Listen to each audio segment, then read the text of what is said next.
Allahu Allahu Allahu Allah Allahu Allahu Allahu Allah.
அல்ஹம்துலில்லாஹ், அல்லாஹ்வின் கருணையினால் இன்று 10 ஜுஸு முடித்து விட்டது.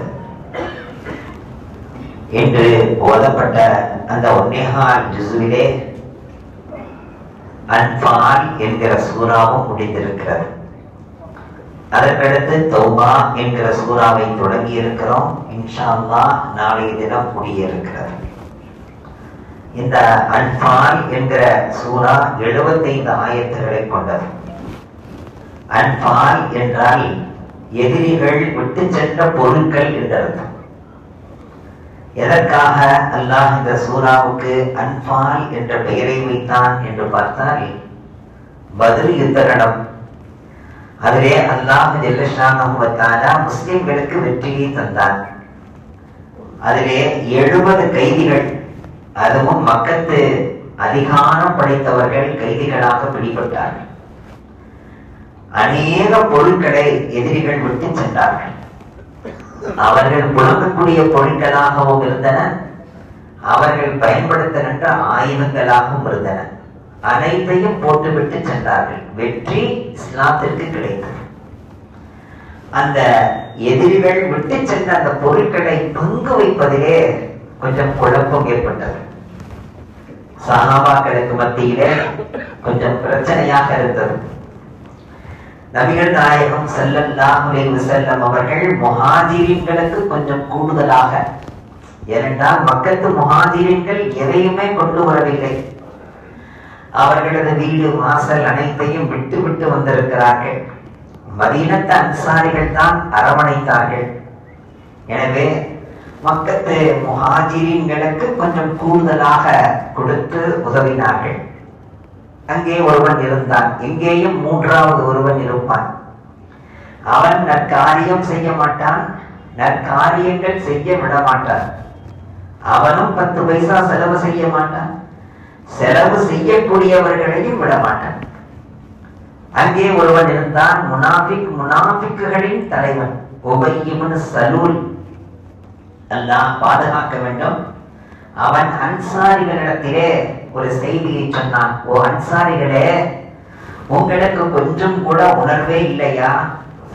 ஏதோ பாருங்கள், நியாயம் நேர்மை என்று சொல்லிக் கொண்டிருக்கிறார், ஆனால் பங்கு வைப்பதிலே நியாயம் நேர்மை பேணவே இல்லை.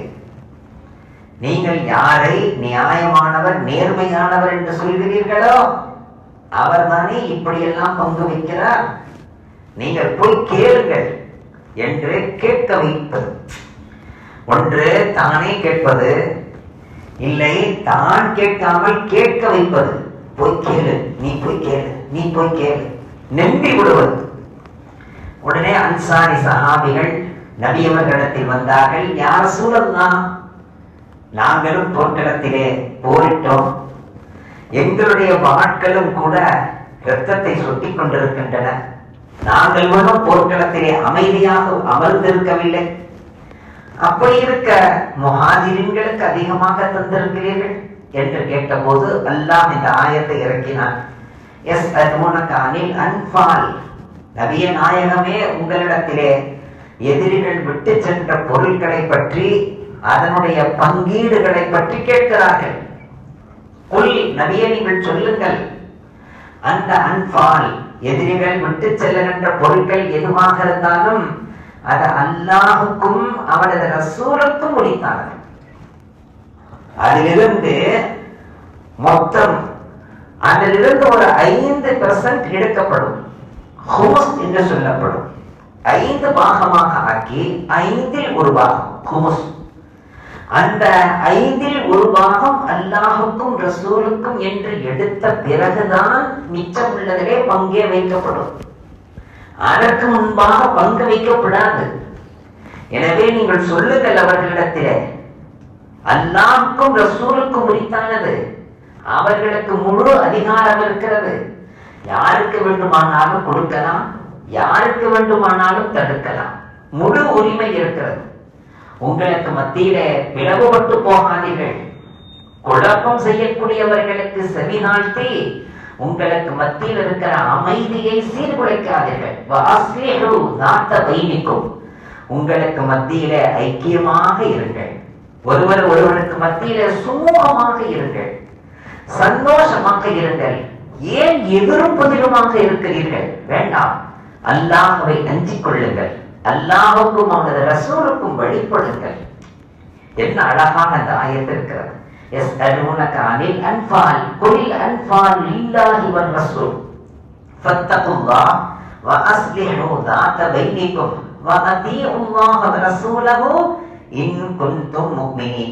நீங்கள் உண்மையில் முஃமின்களாக இருந்தால் அல்லாஹுக்கும் ரசூலுக்கும் வழிபட்டு நடங்கள். இதிலே ஏற்றத்தாழ்வெல்லாம் பார்க்க வேண்டாம். ஓ அன்சாரிகளே, நீங்கள் கொடுத்ததை விடவா நான் கொடுத்து விட்டேன்?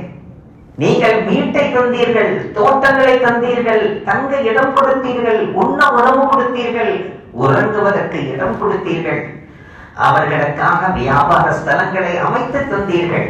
முஹாஜிரின்களுக்கு நீங்கள் அரவணைத்ததை விடவா நான் தந்து விட்டேன்? இப்படி நபி அவர்கள் சொன்ன பிறகு சொன்னார்கள், ஓ அன்சாரிகளே, முஹாஜிரின்களுக்கு நான் கொஞ்சம் கூடுதலாக தந்தது உண்மைதான். ஏனென்றால் அவர்கள் எதுவும் இல்லாமல் வந்தவர்கள், எனவே நான் தந்தேன். அவர்கள் நான் தந்ததை எடுத்துக்கொண்டு போகிறார்கள். ஓ அன்சாரிகளே, நீங்கள் என்ன எடுத்துக்கொண்டு வீட்டுக்கு போங்கள். 2 பாதை, அதிலே ஒரு பாதையில் முஹாஜிரின்களும் இன்னொரு பாதையிலே அன்சாரிகளாகிய நீங்கள் போனால் நீங்கள் போகின்ற பாதையில் நான் வருவேன் என்று நபியவர்கள் சொல்லி அந்த பிரச்சனையை தீர்த்து வைத்தார்கள். அந்த பிரச்சனையை கிளப்பினான் அல்லவா உபை இப்னு சலூல், அவனது முகத்திலே கரி பூசியதாக மாறி.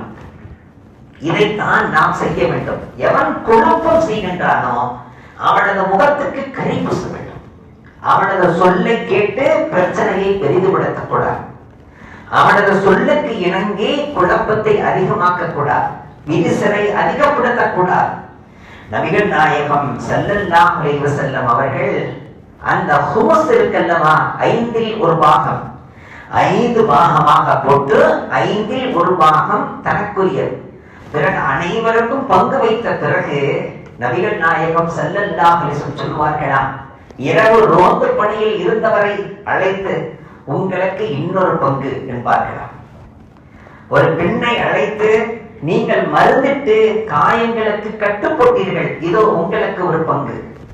பிறகு சொல்லுவார்களாம், உங்களுக்கு மட்டுமல்ல, உங்களுடைய வயிற்றிலே கரு இருக்கிறது, அந்த குழந்தைக்கு ஒரு பங்கு. நபிகள் நாயகம் ஸல்லல்லாஹு அலைஹி வஸல்லம் சொல்வார்களாம், உங்களுக்கு ஒரு பங்கு, உங்களுடைய குதிரைக்கு ஒரு பங்கு என்பார்களாம். உங்களுடைய குதிரை அனைவருடைய சுமைகளையும் சுமந்து கொண்டு வந்ததல்லவா, அந்த சுமையை சுமந்து வந்ததற்காக ஒரு பங்கு. எப்படியெல்லாம் உள்ளத்தை ஜெயித்திருக்கிறார்கள். நாம் பங்கீடு வைக்கின்ற நேரத்தில் இப்படித்தான் இருக்க வேண்டும். நமது பிள்ளைகளுக்கு மத்தியிலே பங்கீடு வைக்கிறோம், சமமாகத்தான் பங்கு வைக்க வேண்டும். அதிலே எந்த வகையிலேயும் மாற்று கருத்து கிடையாது. ஆணுக்கு 2 பங்கு, பெண்களுக்கு 1 பங்கு, இதுதான் முறை. இருந்தாலும் தன்னை கவனித்தவன் என்பதற்காக கவனிக்க வேண்டும், தன்னை ஆதரித்தவன் என்பதற்காக ஆதரிக்க வேண்டும். தன்னை இன்ப துன்பங்களிலே சகித்துக் கொண்டு நான் கோடித்ததையெல்லாம் வாங்கிக் கொண்டு என்னோடு வாழ்ந்தவன், என்னை விட்டு செல்லாதவன். எனவே ஆளுக்கு நான் இதை தருகிறேன் என்று தர வேண்டும். என்னுடைய கடைசி காலத்திலே முதுமை பருவத்திலே என்னை வைத்து ஆதரித்தவன் என்பதற்காக தர வேண்டும்.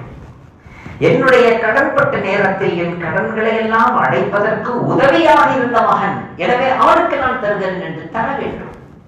எனவே பங்குகள் என்று வருகிற நேரத்தில் அதிலே பரிசுத்தம் என்பது மிக தேவை.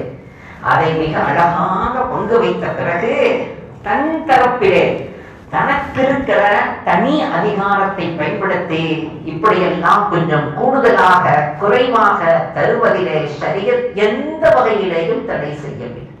இதை நாம் மனதில் கொள்ள வேண்டும். உதாரியாக சுற்றியவனுக்கும் அதுதான், எந்த உதவியும் செய்யாதவனுக்கும் அதுதான், உழண்டு திரிந்தவன், குடும்பத்துக்காக ஓடா தேய்ந்தவன் அவனுக்கும் அதுதான். இது என்ன நியாயம்? இது இதை நியாயம் இல்லை என்கிறார்கள் நபிகள் நாயகம் ஸல்லல்லாஹு அலைஹி வஸல்லம்.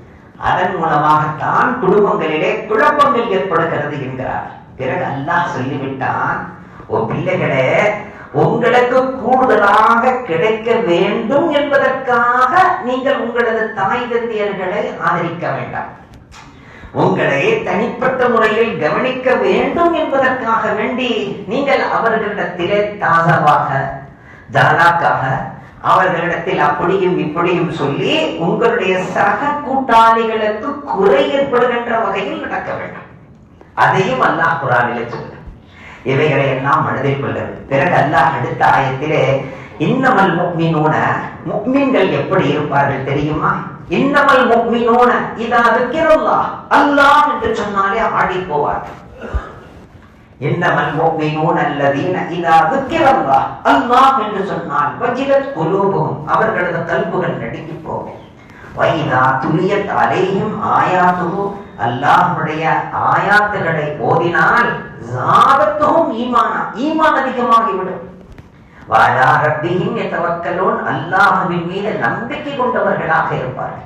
இந்த அல்லாஹ் என்கிற பதம் இருக்கிறதே, இதற்கு நிகராக உலகத்தில் எந்த பதமும் இல்லை.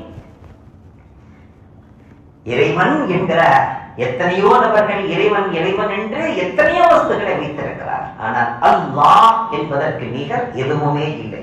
ஏனென்றால் அவன் தன்னுடைய நாட்டுக்கு வைத்துக் கொண்ட பெயர். அந்த பெயர் எப்படி இருக்கும்? அதே போன்று தன்னுடைய ஹபீபுக்கு முஹம்மது என்றெல்லாம் வைத்தான். அதற்கு நிகர் உலகத்தில் எந்த பெயரும் இல்லை. படைக்கப்பட்ட வஸ்துகளிலே முஹம்மத் என்ற பெயருக்கு நிகராக ஒரு பெயர் இல்லை. உலகத்திலேயே மிக அதிகமாக வைக்கப்பட்ட, மிக அதிகமாக புழங்கப்பட்ட பெயர் முஹம்மது என்று இன்று தீர்வு செய்திருக்கிறார். அப்படி என்றால் அந்த அல்லாஹ் என்கிற அந்த பதம் எவ்வளவு மகிமை மிக்கது, வலுமிக்கது, சக்தி மிக்கது என்பதை நாம் உணர வேண்டும். பில்கீஸுக்கு கடிதம் எடுத்து செல்கிறது. பில்கீஸ் எங்கோயோ இருக்கிறது. ஹஜ்ரத் சுலைமான் அலைஹிஸ்ஸலாம் தருகின்ற கடிதத்தை எடுத்து செல்கிறது. அதனுடைய காலிலே கட்டி இருக்கிறார்கள். அப்பொழுது தோழிகள் எல்லாம் கேட்டதாம், ஹுதுஹுது பறவையினுடைய தோழிகள் கேட்டதாம், உனக்கு கொஞ்சம் கூட பயம் இல்லையா? இவ்வளவு தூரம் சென்று வந்தாயே, எப்படி உணர்ந்தாய்? உடனே அந்த ஹுதுஹுது பறவை சொன்னதாம், நான் சென்று வந்ததிலே 4000, 1 2 அல்ல, எத்தனை 4000 வலைகளை நான் பார்த்தேன். என்னை பிடிப்பதற்காக வேண்டி வேடர்கள் போட்ட, விரித்து வைத்த வலைகள் மட்டும் 4000 வலைகளை நான் எண்ணிக்கொண்டே போனேன். ஆனால் எந்த வலையிலேயும் நான் சிக்கவில்லை. காரணம், என்னுடைய காலிலே கட்டியிருந்த அந்த கடிதத்திலே அல்லாஹ்வின் பெயர் இருந்தது. பிஸ்மில்லாஹ் இன்னஹு மின் சுலைமான வ இன்னஹு பிஸ்மில்லாஹிர் ரஹ்மானிர் ரஹீம். அல்லாஹ்வின் பெயர். நினைத்து பார்க்கிறோம். சையத் அஹ்மது தர்பந்தி என்கிற ஒரு அந்த தர்பந்த் என்கிற ஊர், அந்த ஊர் பக்தாதிலே இருக்கிறது. பகதாதை தாத்தாரியாக்கள் பிடிக்கிறார்கள். அனைவரும் ஓடிவிட்டார்கள். முஸ்லிம்கள் எல்லாம் வெளியேறிவிட்டார்கள். ஒரே ஒரு கிராமம் தர்பந்த் என்கிற கிராமம். அந்த கிராமத்தில் உள்ளவர்களும் ஓடிவிட்டார்கள். ஆனால் உள்ளே பள்ளிவாசலிலே ஒருவர் தொழுது கொண்டிருக்கிறார். உடனே அந்த தாத்தாரியாக்களின் தலைவன் அவரை இழுத்து வாருங்கள் என்று சொல்லி சங்கிலியால் பிணைந்து கொண்டு வந்தால் அங்கே சங்கிலியோடு நிற்கிறார். கை காலெல்லாம் சங்கிலி. அவன் கேட்டான், உனக்கு என்ன தைரியம்? ஊரில் உள்ளவர்கள் எல்லாம் ஓடிவிட்டார்கள், நீ மட்டும் என்ன தைரியத்தில் இங்கே இருக்கிறாய்? உன்னை யார் பாதுகாப்பார்கள் என்று நீ இவ்வளவு நம்பிக்கையாக இருக்கிறாய்? உடனே அவர் சொன்னார், என் அல்லாஹ் பாதுகாப்பான். உருட்டினார். கம்பியில அந்த கீழே விழுந்துச்சு. அந்த சங்கிலி விழுவதற்கு வாய்ப்பே இல்லை, அவ்வளவு கடுமையான சங்கிலி. என் அல்லாஹ் பாதுகாப்பான் என்று என்ன சங்கிலி அந்து விழுந்தது. அந்து விழுந்ததை பார்த்த உயரத்தில் அமர்ந்திருந்த அந்த அதிகாரி தாத்தாரியாக்களின் தலைவன் அங்கிருந்து கீழே விழுந்தான் சஜிதாவிலே. எந்த அல்லாஹ்வை நீ சொன்னாயோ அந்த அல்லாஹ்வை கொண்டு நான் ஈமான் கொண்டேன் என்றான். அங்கிருந்து தாத்தாரியாக்களின் ஈமான் அங்கிருந்து தோங்கியது. அவர் ஈமான் கொண்டதற்காக அவரது கூட்டாளிகள் ஈமான் கொண்டார்கள். அவர் ஈமான் கொண்டார் என்பதற்காக படையினர்கள் ஈமான் கொண்டார்கள். பிறகு தாத்தாரியாக்கள் முழுக்க ஈமான் கொண்டவர்களாக மாறினார்கள். அந்த ஒரு அல்லாஹ்வை. எனவே அந்த அல்லாஹ் என்பது எவ்வளவு வெயிட்டுள்ளது தெரியுமா? எனவேதான் நீங்கள் எந்த திக்கரை செய்தாலும் அந்த திக்கருக்குரிய தன்மை தான் உங்களுக்கு கிடைக்கும். அர் ரஹ்மான் அர் ரஹ்மான இரக்கம் கிடைக்கும். அல் கஹார் என்ற அடக்கியான தன்மை கிடைக்கும். அல் குத்தூஸ் என்று நீங்கள் திக்ர் செய்தால் சுத்தம் பரிசுத்தம் ஏற்படும். நீங்கள் தௌலத்துக்காக வேண்டி யாதனி என்றால் வினா கிடைக்கும், அவனுக்கு தௌலத் கிடைக்கும். ஆனால் அல்லாஹ் கிடைக்க மாட்டான். அல்லாஹ் கிடைக்க வேண்டும் என்றால் அல்லாஹு அல்லாஹ் அல்லாஹு அல்லாஹ் அல்லாஹு அல்லாஹ் அல்லாஹு அல்லாஹ். அல்லாஹ் சொல்வான், நான் வந்து விட்டேன், நீ கவலைப்படாதே. நமக்கு அல்லாஹ் வேண்டுமா? அல்லாஹ்வுடைய சிபாத்துகளில் உள்ள தன்மைகள் வேண்டுமா? எங்க ஷேகுனா அவர்கள் சொல்வார்கள், நாத்தை நீங்கள் கூப்பிடுங்கள், அல்லாஹ்வை கூப்பிடுங்கள், அவன் கிடைத்தால் எல்லாமே கிடைத்துவிடும். பிறகு அல்லாஹ் அடுத்த ஆயத்திலே சொல்கிறான், இந்த முஃமின்கள் அல்லதீன யுகீமுன ஸலாத, தொழுகையை நிலைநாட்டுவார்கள், வ மிம்மா ரஸக்னாஹும் யுன்ஃபிகூன், அல்லாஹ் என்ன தந்தானோ அதிலிருந்து அவர்கள் செலவு செய்து கொண்டே இருப்பார்கள். அவர்கள் கருவிகளாக இருக்க மாட்டார்கள். முஃமின்கள் தொழுகையாளிகளாக இருப்பார்கள். அந்த தொழுகையாளிகள் வறட்சியாக இருக்க மாட்டார்கள். அவர்கள் கொஞ்சம் விசாலமாக இருப்பார்கள். என்ன நான் தந்தேனோ அதிலிருந்து செலவு செய்வார்கள். அதற்காக கோடி கோடியாக லட்சம் லட்சமாக செலவு செய்ய வேண்டும் என்பதல்ல. என்ன நாம தந்திருக்கிறோமோ அதிலிருந்து அவர்கள் செலவு செய்து கொண்டே இருப்பார்கள். ஏழைபாடுகளுக்கு, நண்பர்களுக்கு, சொந்தங்களுக்கு, இரத்த பந்தங்களுக்கு தந்து கொண்டே இருப்பார்கள். கடைசியாக அல்லாஹ் சொல்கிறான், உலாயிக ஹுமுல் முஃமினூன ஹக்கா, அவர்கள் தான் உண்மையான முஃமின்கள். அவர்களுக்கு அல்லாஹ்விடத்திலே தரஜாத்துன், மிக பெரிய பெரிய படித்தரங்கள் இருக்கிறது. இந்த ரப்பிஹிம் லஹும் மக்ஃபிரத்துன் வ ரிஸ்குன் கரீம், அல்லாஹ்விடத்திலே மன்னிப்பும் இருக்கிறது, சங்கையான உணவும் இருக்கிறது என்று சொல்லி முடிக்கிறார். அல்லாஹ் அந்த அருள் பாக்கியத்தை நமக்கும் தந்தருள்வானாக.